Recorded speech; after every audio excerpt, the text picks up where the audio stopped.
Okay, we're up to Kuf Mem Ches Amid Beis.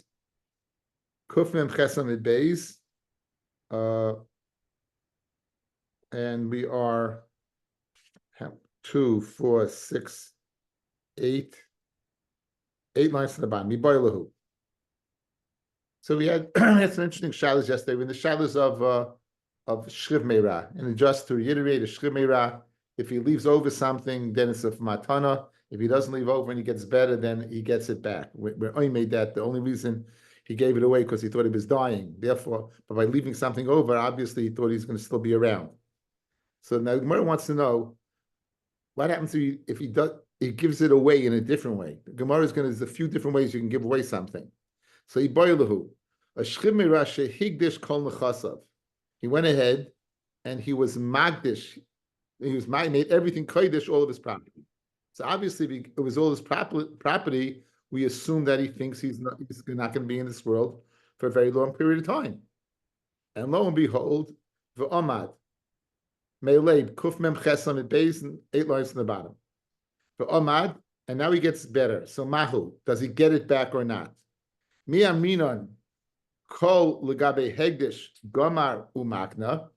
In other words, if I'm magdish something, it's regardless of whether I'm going to live or die. And why do you have certain people looking funny?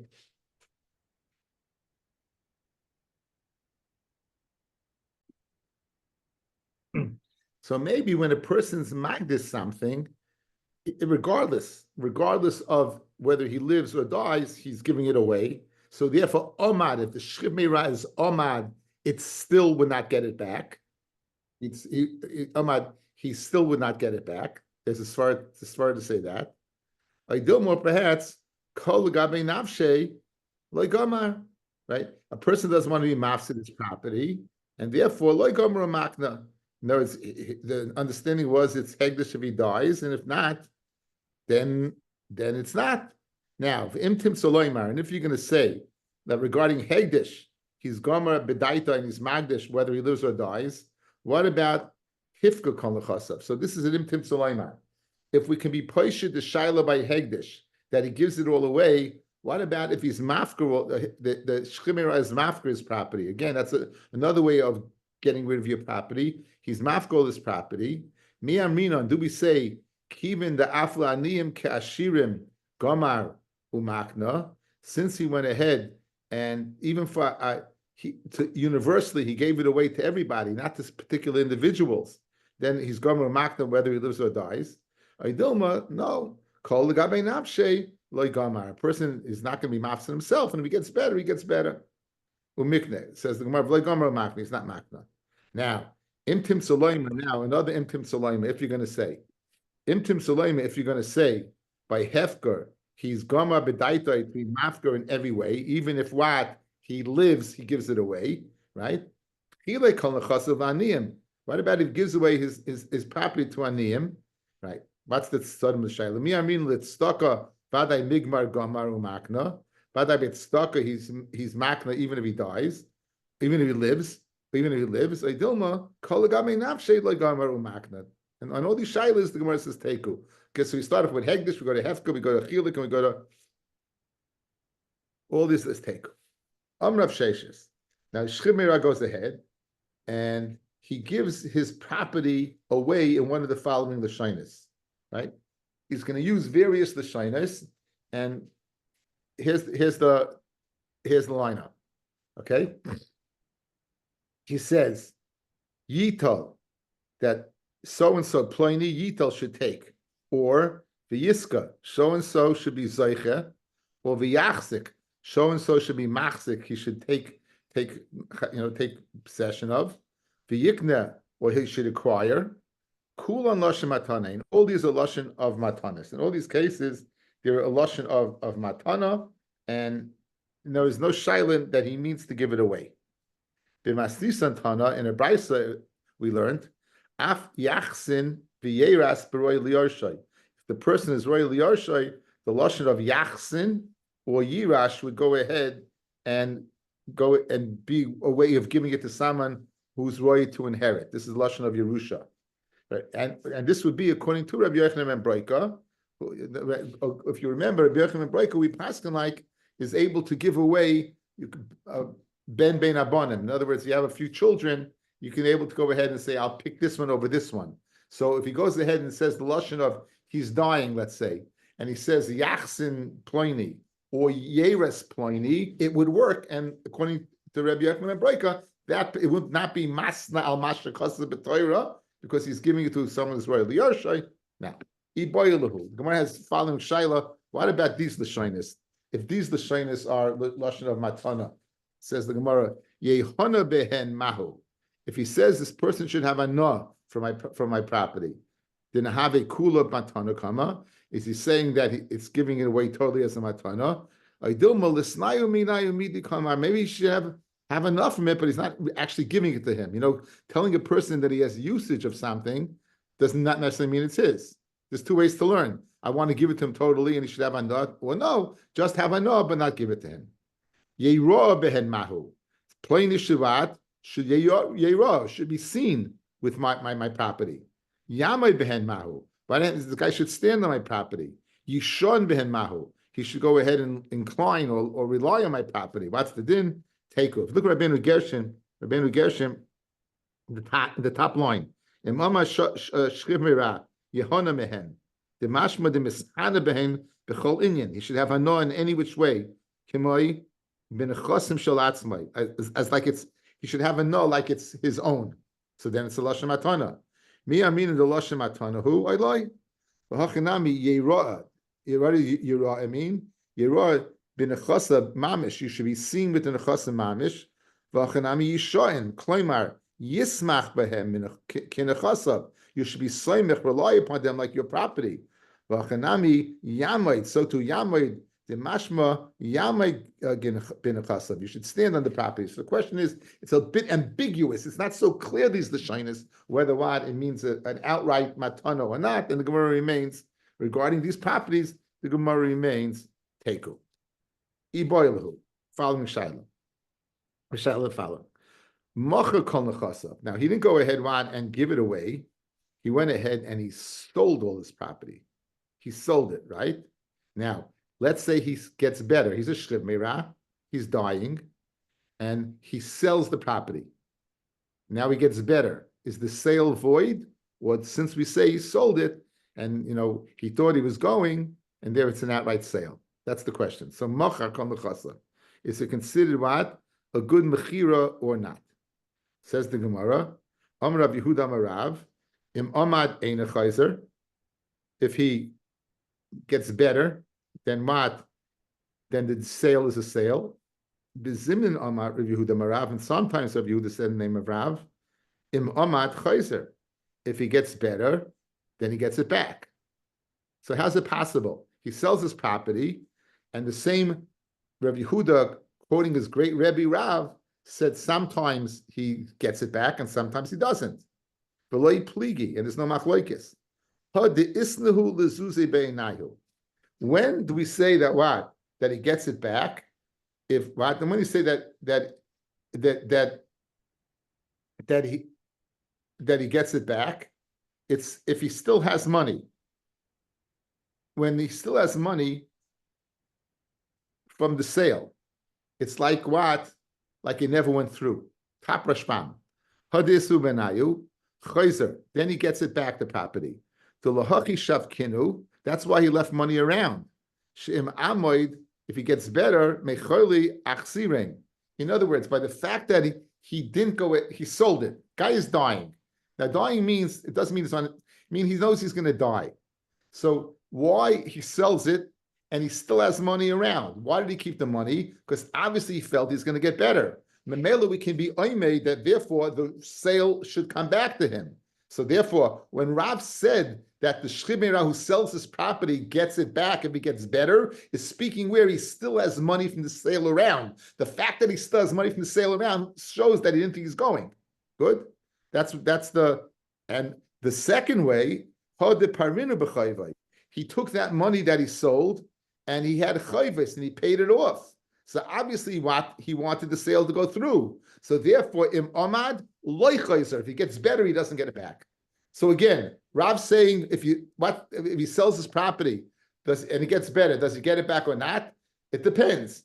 If he still has money around, he gets it back.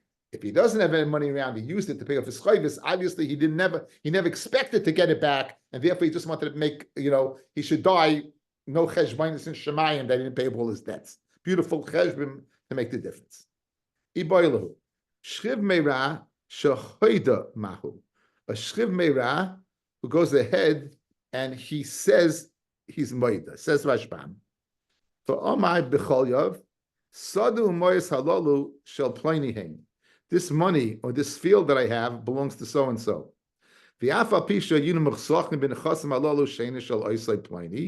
Even though we're muchzik that these nechasim were not Pliny's, they weren't so and so. Right? We thought it belonged to him. Maybe he's saying it, fellas, that people shouldn't think his children are rich. In other words, really it's his property. What he wants to do is say that the people shouldn't think his kids have money. So therefore he's saying, well, it really doesn't belong to him. Or since he's being maida, he's being maida. In other words, there's two any boy who in Shas, there's always two sides to the coin. What's the two sides? What's the reason to think that it's not? What's the reason to think that, in fact, this person, if he says it belongs to so-and-so, why in the world would he say it doesn't belong to so-and-so? And the answer is because it belongs to him, but he doesn't want people, he doesn't want people to think he's rich. So he's going ahead and saying it. If that's the case, it doesn't belong to so-and-so, it belongs to him. Dilma, once he's maida, he's maida. The Gemara is going to bring in a case, and at the end of the case, we're going to see, since he's maida, he's maida. At the end of the case, we're going to see, since he's maida, he's maida. Okay?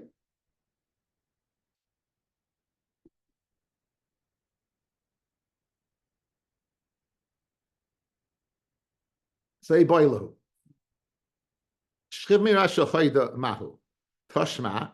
The Issa Giyura. Now, Issa, guys, was a little background over here. Issa was a guy. Shmuel's daughter was captured. Issa impregnated Rachel when he was a guy. Rachel was the daughter of Shmuel, the great Amoira Shmuel. He was Megayer, and Mari was called, his son was called Mari bar Rachel. It wasn't called after him. So Mari was born from a Jewish woman, but his conception was by a guy. Now, in terms of being a Jew, B'yichus, we know clearly he's Jewish, right? We know he's Jewish. Mari was Jewish, right? And then Mari was Jewish. However, what about Mari's relationship to Issa? Issa is his biological father, but he's not his halachic father, fellas, because he was conceived. Bitumi was conceived when he was a guy, B'giyusa. You hear, guys? You hear?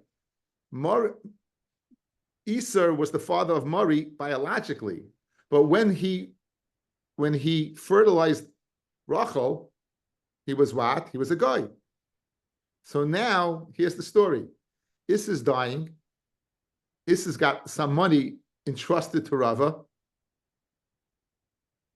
Issa wants to get it over to Murray, right? He wants to get it over to Rav Murray, and Rav has got the money. If he can't get it over to who? To Murray, who's going to get it? Rava, right? So that's the story, guys. You hear the fascinating background to this story. So now, Toshma, the Issa Giyura, Havile Trace Alfi Zuzi at 13,000 Zuz, Bei Rabba, that Rabba was watching for him, that Rava was watching for him. Rav Mari Berei, Hayrasai Shalai Bikdusha. Rav Mari Berei, his conception was Shalai Bikdusha. Issa was with Rachel when he was a guy. V'leidasa Bikdusha, but he had been Megayer by the time she gave birth. Have. Ubei Rav Have. Right? And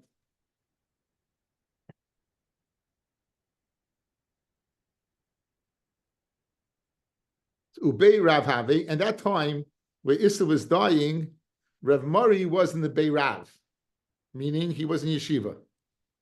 He was in yeshiva, so he was not around. These are all importance to the story.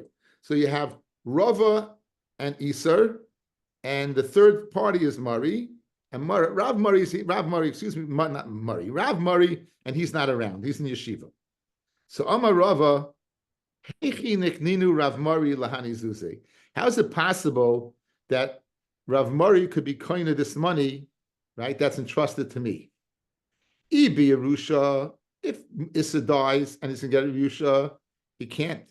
Why? Because he's loved by Yerushahu. Since his mother was impregnated before he was Megaya, it's not his halachic father.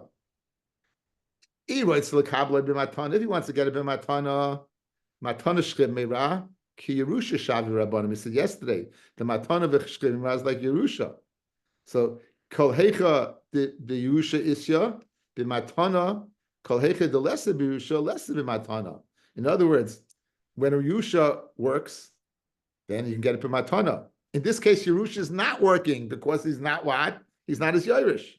So therefore, he can't give it to him as a matana. So he can't give it to him as a Yerusha. He can't give it to him as a matana because the shchim meira is Yerusha. Okay. What would be another way to be koina? Vibe Meshicha.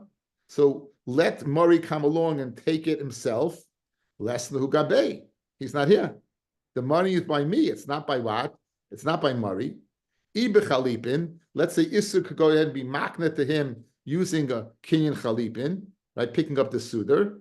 We're all familiar with the Gemara in Hazahav. You can't be koina money b'chalipin. So Rav is going through the whole litany of possible ways for Mari to be koina, and he's going to conclude that. Guess what? You know what?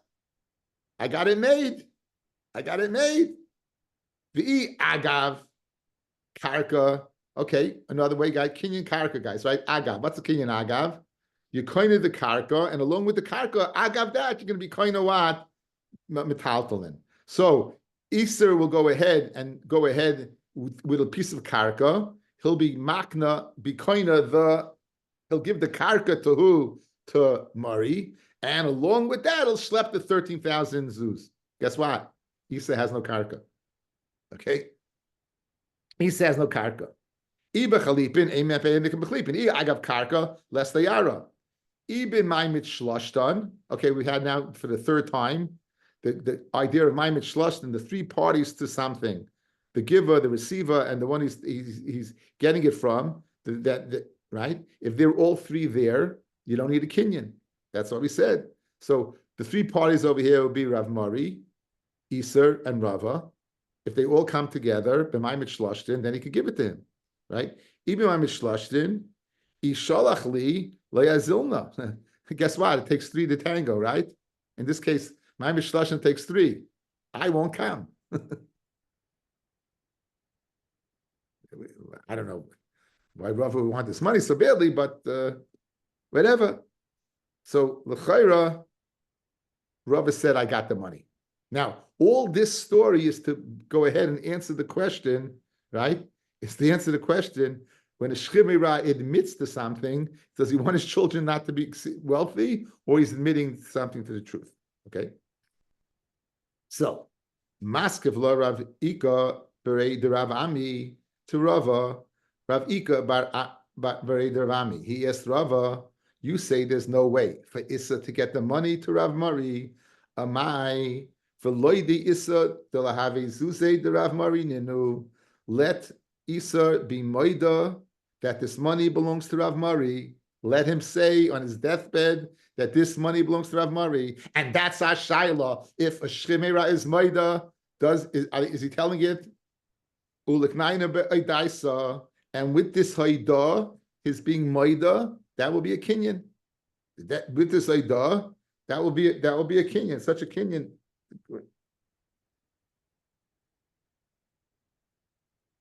So there's a machlokes rishonim how oidaisa works. According to Nemuka Yosef, it's not a kinyan, it's a ne'emanis of a chayiv. And Bezdin will be mitzi based upon his words. So it's not a special kinyan if he admits to it, it's a ne'emanis that he's believed. So in Mele, if oidaisa is a ne'emanis, Isa would be believed that the money belongs to him, and therefore he can give it to what? To Rav Mari. And the Riffa also agrees. The Shita Mukubesetz, quoting the Taisus Arash, says it's a takonis chachamim, that the Haidah should be like a Kinyan Suda or Meshicha. That the Kinyan Haidah should be like a Kinyan Suda or Meshicha. Okay? So again, the mechanics of how it works is a machlokes rishonim. Does it work mitaris ne'emanis, the Mukha Yosef says, or is it a special takana the Chum said that it works in lieu of a Kinyan, and it works from a Kinyan? Okay? Either way, Rav Ika has come up with a way to take the money away from Rava. Good, that's what he said. What happens? So, Adahachi nafikai daisa mi beisa. What happened? They heard this kasha that Rav Ika had asked Rava, and all of a sudden, Isa says, I'm being maida, that what? That Rav Mari gets the money. And Ikbid Rava got angry. V'amar migmari tainase leinish umafsidli. You taught a taina, the koyef daisa, to someone who was, and he was mafsidli. In other words, a daisa, if the shriv meira is maida, it works. So we can now, through this maisa, be paishet ashayla. Why was ashayla? If the shriv meira says on his deathbed, I owe this to so and so, is he just telling the truth and he really is maida, or he just is not telling the truth because he doesn't want his kids to have an ayin hara thinking he's rich? They're rich. The answer from this meiser is that what? Aidah does help, because at the end of the day, it's the Aidah of Isa who's dying is giving it from Rava to what? To Rav Mari. So therefore we will push to the Shaila. Therefore we push to the Shaila. Amid base. Okay, the Mishnah had said, if you leave over a little piece of karka, kolshahu, the matana is a good matana. If you leave over a little piece of karka, then the matana is a good matana. The kama kolshahu, how much is a kolshahu? Now, Luchari said two things, guys. Karka, kolshahu. The Gemara is going to question those two things. Is it karka or lav dafka karka? Is it kolshahu or lav dafka kolshahu? Okay? So now, the kama kolshahu, what exactly is kolshahu? Rav Yehuda Amarav, karka kedei parnasasai. Enough that if he gets better, he'll have about to live off. He'll have about to be saimechan. In other words, kolshahu is not a kolshahu. Kolshahu, if you trace it literally, it means a little like nothing. But really what you're saying is that what? You're saying that it has to be enough to be mefarnas him. Rav Yirmiyah Rav Yirmiyah says, mitaltalin kedei parnasasai. Lav dafka karka, but even mitaltalin enough to go ahead and keep him alive, to support him. Rav Zera, kamen mechavnen shmaitza desabe.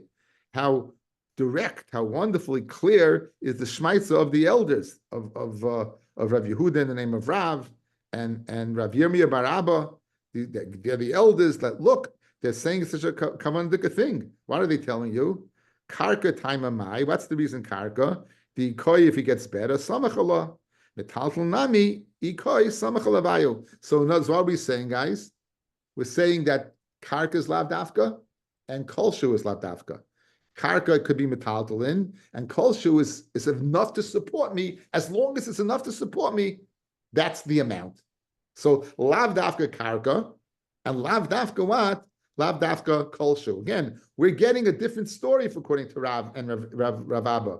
We're getting a different story of Yirmiyah bar Abba. Lav dafka karka if metaltalin, and not kolshu, but enough for parnasa. And Rav Zera is saying that that's great.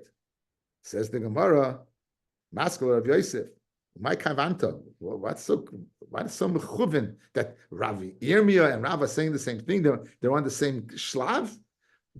Lamanda Omar metaltalin karka tanan. According to Rav Yirmiyah bar Abba, who says metaltalin, we said karka. We didn't say metaltalin. We said karka. Karka tanan. Lamanda Omar kedei parnasasai. And according to the Mandi Omar, Rav who said kedei parnasasai, kol shehu tanan. In other words, you took the words of the Tanoim, the Tanav Mishnah, and you weren't mechaving to them. Our Mishnah said two things, karka and a little bit. It didn't say metaltalin and enough for parnasa. So what are you, Rebbe Zera, you're lauding Rav and Rav Yirmiyah bar Abba, l'chayre, they're not saying correct. The Mishnah says karka and it says kolshu, so it can't be metaltalin. So the next piece of Gemara is to show that karka is lav dafka. In other words, we want to say that why that Rabbi Yosef, you're so nishtaimim that you never refer to karka metaltalin as karka. We'll show you it's not true. Amalei Abaye says to Rabbi Yosef, karka. Anytime the Chachamim use the word karka dafka, does it mean karka? Okay, so just for, we've had many times that an Evet Kanani is hukish lakarka. An Evet Kanani is nikna b'keser shtar v'chazaka. It says, v'snachalta oisam lebnechem acharechem. You should go ahead and bequeath them to your children afterwards. So just like karka is passed down, so too avodim are passed down. So now, with that in mind, but Tanan, we're going to, again, our question is, I want to prove to you that when the Mishnah says karka, it doesn't mean always karka. It means the Talmud also. But Tanan, hakoisiv bishtar es kol nechasav. If a person goes ahead and writes it away in a shtar, he writes all his nechasim. He's a shchev meirah. He writes in a shtar kol nechasim as a matana, and he writes it to his eved. Right? He writes it to his eved. Yatsa ben chayrin. The eved goes free, right? And he gets it, and all the property goes to him. Everything goes to him. He is part of kol nechasav. He's being freed, and everything goes to him. Shayir karka kol shehu. What happens if you leave over a little bit of karka? You don't write everything over. Okay, I'm not sure it's speaking about a shchir meirah. It could be speaking about a bari also. I don't know why I said shchir meirah.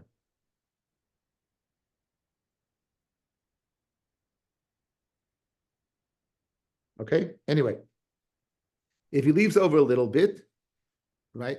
Lo yatsa, the eved doesn't ben chayrin. The eved doesn't go free because maybe the eved is being left over, and the eved is hukish the karka. So maybe the eved's not going free. Why? Because maybe he's that karka. Reb Shimon Omer la'olam hu ben chayrin. La'olam the eved's a ben chayrin. At sheyaymar till the Adon says kol nechasai nesuna leploini avdi. Everything I have belongs to ploni my eved. Puts me echem mirivais shebehen, except 1/10,000th of it. Right? It says 1/10,000th of it, then he won't go free. Let's see Rashbam here. Reb Shimon Omer la'olam hu ben chayrin. Im shaya karka kol shehu, the shaya karka v'lo eved. Actually, in other words, if you leave over a little karka, that's not the eved. But if he says the eved doesn't go free, actually shaya hashir shir stam. V'yomer kol nechasai nesunu leploini avdi. Everything is given over to my eved. Chutz me'echa merivo sheben, except 1/10,000th. Hahu echa merivo eved koi. That 1/10,000th is going on the eved. Ve'enei meshuchro. Guys, you needed. Remember, we said an eved is like a get. Get creases, shtar shichrar. By get, it says the chasabla sefer creases. You need a complete cut. If you leave over a little bit of the eved, it's not a complete cut. It's not a complete freedom, and therefore he doesn't go free. Okay? Right? He was just being mechaber the eved writing called nechasim. When we come up, I'm like kind of klum. Right now, all we saw is the machloikis between Tanakh and Rav Shimon. We haven't answered. We haven't got to the question yet. Abaye is questioning, and it says, "I can show you that karka is considered what metaltlin." The Omer of Dimi bar Yosef, Omer of Elaza, Asu Chachamim metaltlin shir etzel eved. The Chachamim they made metaltlin a shir etzel eved. So even though the Mishnah said karka kol shehu, it's lav dafka karka, but even if he would leave over a little metaltalin, even so, you see that referring to karka as metaltalin. Good, that's the kasha, right? Metaltalin shir etzel ksuba. However, when it comes to the ksuba, we won't make metaltalin like what, like karka. When it comes to the ksuba, we saw this earlier. We won't go ahead and make it. Let's get to the kasha. Okay, so what do you see? You see that even if metaltalin we're using for karka, it's lav dafka karka. So Abaye is asking Rabbi Yosef. Rabbi Yosef, you have a taina on Rav who said karka kol shehu, and then your taina is on Rabbi Yirmiyah bar Abu who said lav dafka karka but feel metaltalin. Rabbi Yosef said the Mishnah said karka. Said Abaye over here it's a Mishnah what in Masech Peah. And it's not karka, it's metaltalin. So you see that what it can be metaltalin. That's the kasha. And if you go to Hassam over there, like the guy was writing all the Hassam to the Eved, bedinhu deloy listening. He didn't have to write karka at all. He didn't have to write karka at all, right? Therefore, if you wrote metalton, it's okay. So why did you write karka? I did the 20 resha, and since they learned in the beginning of the resha, Rabbi Kiva oimer karka kol shehu chayavis bepeya. This is again the Mishnah Bikurim. Since karka kol shehu is chayav bepeya bikurim v'lichtav aleim prosbol, we had this earlier that a small amount of karka would be chayav in peya, it'd be chayav in bikurim, and you could write a prosbol on it. And you can be kind of agav, you can be kind of metalton the kesef shtar chazaka mishamachi ketani karka. So Rabbi Yosef's answering Abaya. Okay, let's go through it. Says our Mishnah says shayir karka kol shehu. Then im amad, if he gets better, it's still a good matana. Says Rav, it's lav dafka kol shehu, but it has to be k'nei parnasasai. Says Rabbi Yosef bar Rabba, it's lav dafka karka, it has to be metaltalin. Freg Rabbi Yosef, and Rabbi Zera lauds this pshat. Says Rabbi Yosef, what do you? It says karka, it says kol shehu, and you're telling me metaltalin and parnasa. Freg Abayit to Rabbi Yosef, you mean to tell me every time the Mishnah uses karka, it means karka, it doesn't mean metaltalin? I show you a Mishnah in Peah where we see that karka is lav dafka karka, it's metaltalin also. That if he wrote over metaltalin, so Rabbi Yosef answers, you're really over there, it didn't have to write karka. The only reason we wrote karka over there is because of the ratio of the Mishnah over there. And the ratio of the Mishnah over there was dafka karka, le'inyan bikurim, le'inyan peya, le'inyan prusbol, le'inyan kinyan agav. That's dafka karka. Memela in the Sefer, we wrote karka as well. But in Achinami, it wasn't karka. Masha'en came by us, where there's nothing pressing you to go ahead and write the word karka. If you do write the word karka, it means only karka. Only if the shchivmira leaves over karka is it a good matana. And that's what we're holding.